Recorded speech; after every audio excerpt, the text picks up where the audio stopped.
breaking overnight. Anger and frustration boiling over at town halls across America. Officials on both sides of the aisle drawing large crowds and harsh critique from constituents.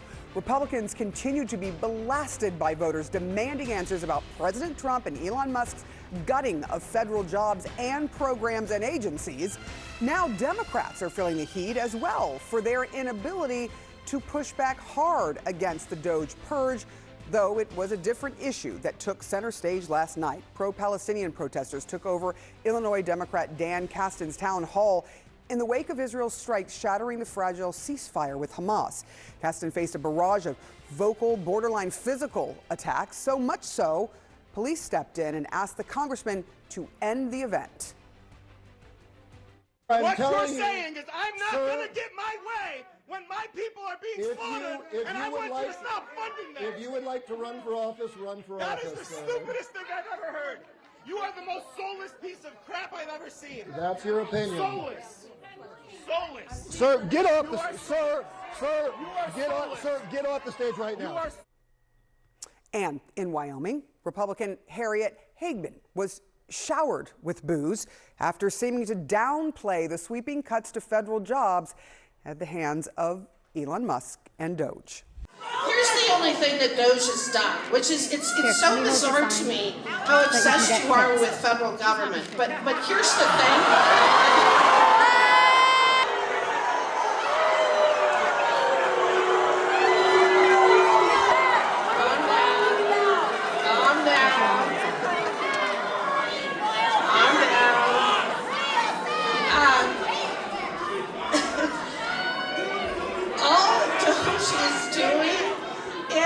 You guys are going to have a heart attack if you don't calm down. I'm sorry. You're having heart attacks. Just really over the top. What DOJ is doing is it's the closest thing to it is the closest thing to zero-based budgeting that we've seen. Why would you be opposed? Why would you be opposed to us looking on a line-by-line basis whenever you from an immigrant from South Africa who wasn't elected? He wasn't elected! Wow, CNN's Arlette Saenz is with me now. Arlette, this is a trend that we saw first really targeted at Republicans. It is growing now both to Republicans and Democrats, but over and over and over again, these town halls are getting really heated because constituents are fed up. Are officials, do you think, going to stop these town halls? I know the Republicans were told by their leadership to stop doing them, but that some of them are doing it anyway. Yes, Sarah, and town halls have really been a staple in American politics, especially in the first year of a new administration. But decisions about whether to continue holding these kinds of events are likely to fall on a case-by-case basis. Democratic Congressman Sean Casten at that town hall last night said that he doesn't want to stop holding town halls, but did say that some people may decide not to attend if they feel like they are not productive. As you mentioned, the head of the House Republican campaign arm advised Republican lawmakers to hold virtual instead of in person. You have some lawmakers like Mike Flood in Nebraska and Harriet Hageman in Wyoming who have bucked that advice. Hageman herself is holding multiple town halls over a few days in Wyoming, where they're really hearing a lot of frustration directed their way about the way that President Trump has handled his first few months in office and those DOJ cuts being made to the federal government as well. But it's not just Republicans who are feeling the heat from constituents.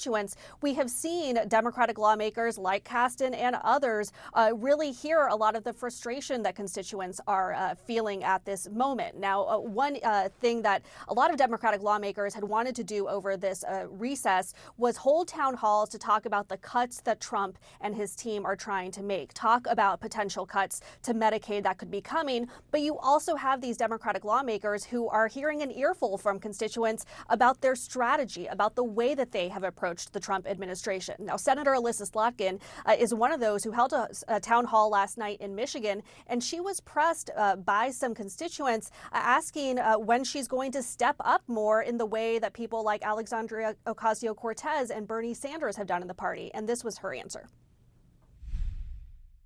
I can't just chain myself to the White House and become an activist full time, because you and others here are going to call me for things that you need. All of those things require me to be more than just an AOC.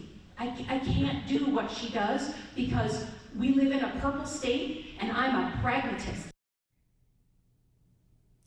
Now, a bit later today, Congresswoman Alexandria Ocasio-Cortez and Senator Bernie Sanders will be in Nevada hosting one of their Fighting Oligarchy tours. And really what we are seeing on display in the wake of that government shutdown fight last week is that Democrats are still strategizing, still figuring out how they are going to approach Trump going forward. And constituents are not being shy with voicing some of their frustrations about the way that Democrats have handled things so far. This is how democracy generally works, though. Arlette Saenz, thank you so much. So one question that I've been hearing about in domestic politics, should Democrats play dead or should they fight back? The party's really divided when it comes to challenging President Trump and his agenda. And now we're seeing these town halls across the country, voters saying what they want them to do. Do the Democrats have a game plan? Can they get together, the House and the Senate, and do something? Trans people have been viciously targeted by this administration. What are you and other Democrats doing to protect them? I hear Democrats talk about strategies for taking back Congress in the midterms. Will we even have a midterm? Will we even have future elections? So what is the plan to stop this?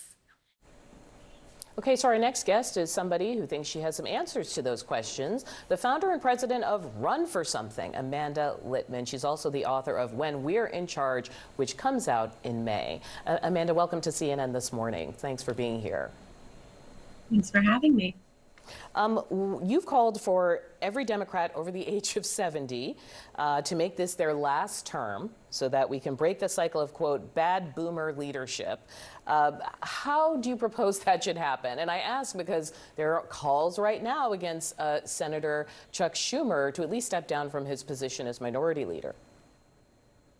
You know, I am looking at the generation of leaders on the Democratic side who got us to this point, people like Senator Schumer, people like Nancy Pelosi, who have done incredible work through their leadership over the last 10, 20, 30 years. But that's part of the problem. They have been in charge for decades in some cases, and they have neither the skills nor the stomach to meet the moment that we're in. And it seems like Senator Schumer doesn't even realize the crisis of this moment. There is this incredible bench of talent. Run for Something has helped elect more than 1,500 millennials and Gen Z to local office in nearly every state. They are ready to rise up and to run, but we got to make space for them at the top. Can we talk about that recruitment? It's very clear from the last election that this generation is not default leaning Democrat, right? There is a mix on the political spectrum. The other thing I see at the town halls is people sound helpless. It sounds like they're saying to the lawmakers, why aren't you doing something? Because it sounds like they're afraid to do something. Am I misreading this? Tell me I'm wrong. I think you are sort of right. You know, we have seen Run for Something recruits young people to run for local office. We have seen just since the election, more than 32,000 people raise their hands and say they want to run. That's more than we had sign up with us in the entire first 2 years of Trump's first administration. The day that Schumer announced he was going to vote for the continuing resolution was one of our biggest days of candidate recruitment yet. So I think in particular, young people across the country who do share our values, and a majority of them do, even if they weren't for us in the last election for reasons through Trump and media and Biden and all of that, they do generally share our values.